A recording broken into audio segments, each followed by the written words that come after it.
Long ago, when gods and goddesses roamed the earth, the goddess Danu was Ireland's earth goddess. It is said that the Tuatha De Danann were human descendants of the goddess. They came to Ireland over 4,000 years ago. The Tuatha De Danann came to Ireland aboard ships. Once they arrived, they burned their ships, creating great clouds of smoke. They now had no way to return to their homelands, and they had to be successful in this new place. The indigenous Irish, the Firbolg, only saw the great clouds of smoke and people coming through them. They thought they must be gods and goddesses. The Tuatha De Danann defeated the Firbolg and took control of Ireland, but they allowed the Firbolg to rule the province of Connaught. Next were the Fomorians. Balor, king of the Fomorians and of the sea, had a poisonous eye that would kill anything it saw. Balor was given a prophecy that he would die by his grandson's hand. During a battle with the Fomorians, the Tuatha De Dananns had a champion in Lu, who was Balor's grandson. Using a slingshot, Lu struck Balor's eye so hard the eye went through his head and shone on Balor's army behind him. The Tuatha De Danann won the battle. Legend has it the stones found on the battlefield were once soldiers. Around the 5th century BC, a Tuatha De Danann nobleman, Lir, had 4 children. Their mother died, and his new wife became jealous of the love he lavished on his children. One day, on the shores of Loch Derivara, she cursed the children, turning them into swans. For the first 300 years, the swans lived at Loch Derivara. The next 300 years in the Straits of Moyle, and the last 300 years on the Isle of Inishglora. The curse would only be lifted when a king's daughter from the south and a king's son from the north married. Swans were forbidden to be killed in all of Ireland. While the children were at Lake Derivara, the Milesians arrived on the coast of Ireland, having sailed from Spain.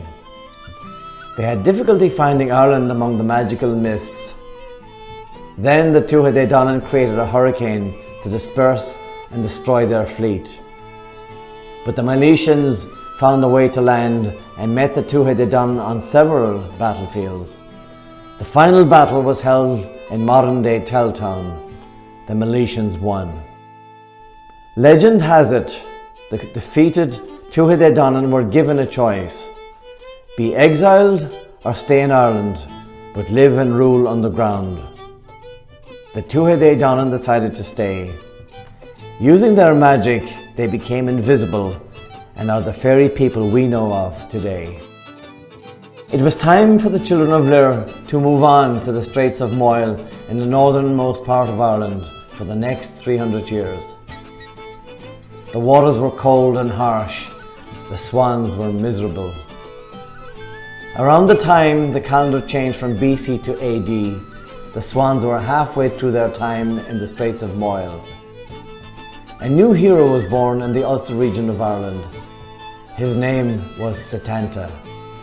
His childhood dream was to become a warrior for the King of Ulster. As a young child, Setanta set out for Owen Macha to join the training schools for warriors. On the way to a dinner with the king and a smith named Cullen, Setanta killed a guard dog in self-defense.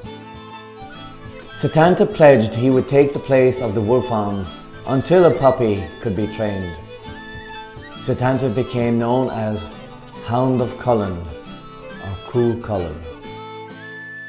Cú Cullen became a mighty warrior and a hero with many legends. When Cú Cullen was just 17, he defended the armies of Ulster from Queen Maeve. The High King of Ireland gave his daughter the region of Connaught to rule.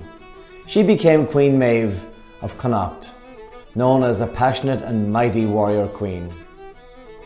In Ireland, whoever had the most wealth was considered most powerful in a marriage.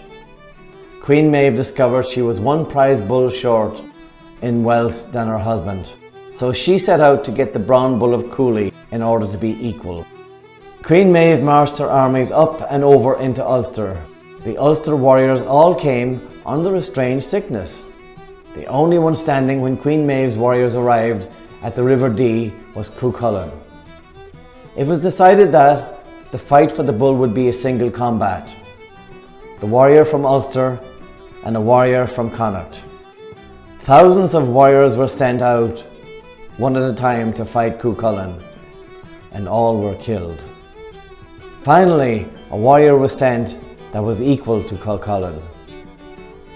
In modern-day Ardee, Cuchulainn fought for Ulster, and his beloved foster brother faery fought for Connacht. By day they warred, by night they healed and comforted each other by the River Dee. Finally, on the fourth day of the battle, Cuchulainn went into a supernatural rage and killed faery, winning the battle for Ulster. Today, a sculpture in Ardee marks the battle and Cuchulainn's sorrow for his killing his foster brother.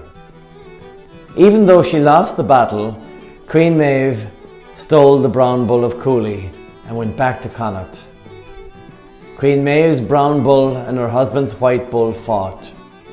The brown bull killed the white bull, but later died of his wounds. The king and queen were now exactly equal in wealth and power. About 100 years later, in mid-2nd century AD, the children of Lir travelled to Inishlora to live out the last 300 years of their curse. Around this same time, another Irish legend was a young boy, Fionn McCool. He was born in the province of Leinster. Fionn was secretly raised by a woman warrior and a woman druid in modern-day Slieve Bloom Mountains. As he grew, Fionn studied under a druid and poet, Finn Etches. After many years, the druid caught the salmon of knowledge in the Boyne River. Fionn was cooking it for his master. It slipped while over the fire, and Fionn burned his thumb while saving it. Fionn sucked his thumb to ease the pain and received all the knowledge of the world. With all the knowledge of the world, Fionn McCool became a great warrior and leader. One of his most famous legends is the creation of Giant's Causeway. Fionn had heard of a Scottish giant. The two decided to fight to see who was stronger. So Fionn created a stone causeway between Ireland and Scotland, forming a bridge between the two lands. Benon Dunner came willingly to fight Fionn and was huge. So huge, in fact, that Fionn became concerned he would die. Fionn's wife dressed him up as a baby. She tricked the Scottish giant into thinking Fionn was their baby son. Seeing how large and strong the baby of Fionn was, the Scottish giant ran away, back across the causeway. He ripped it up as he ran, so Fionn could not cross it and attack him. Today, only a part of the causeway remains, a little bit in Ireland and a little bit in Scotland. Near the end of the 5th century AD, the children of Lir had been cursed for their allotted 900 years. They heard a bell and flew to Allihies, a little town by sea in the province of Munster. One day, messengers came looking for the swans.